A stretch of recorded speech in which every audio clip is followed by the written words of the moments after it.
Okបងប្អូនឥឡូវខ្ញុំមកដល់ខាងតកែនកោះស្លាហើយនេះមកចាស់គោគាត់ចង់លក់មួយនេះណាតោះឥឡូវយើងមកមើលទាំងអស់គ្នាមកជុំសិនហើយចាំយើងសួរម្ចាស់បងប្អូនចាំយើងសួររឿងថ្មីរឿងកំពស់អីណាមកនេះ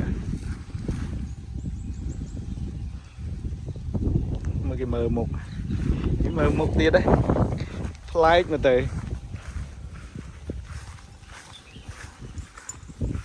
កាច់ម៉ានđấyបងហ្នឹងកាច់2បងណាកម្ពស់វាម៉ានបង1.45បងណា slow ដល់បងកូនហ្នឹងបាទ slow នេះបងប្អូន1.45តម្លៃលក់បងឯងលក់ម៉ានបងដាក់ម៉ានបាទ6លានបងណានេះគាត់ដាច់6លានបងប្អូន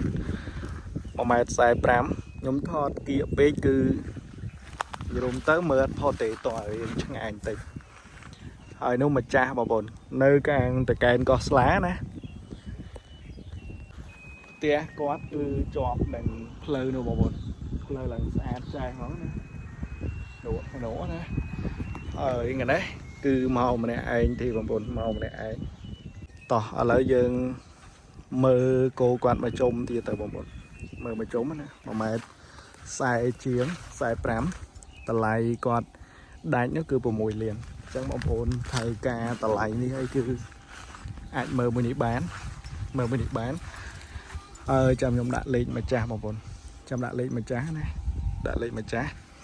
សម្រាប់បងប្អូនដែលចង់បានហើយគាត់មានតូចនឹង2ទៀតនោះឃើញទេ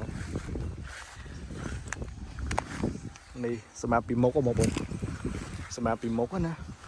មើលអូថតអត់ផុតទេតតែដល់ឆ្ងាយបន្តិចចូល2ម៉ែត្រជាងអីបានណាចូល2ម៉ែត្រជាងបានដើរទៅផុត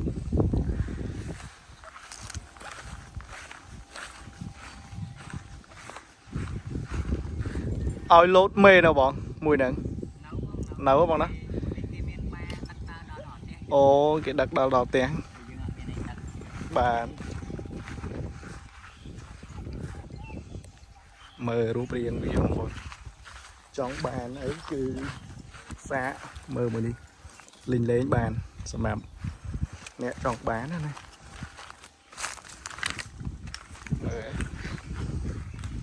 យ៉ា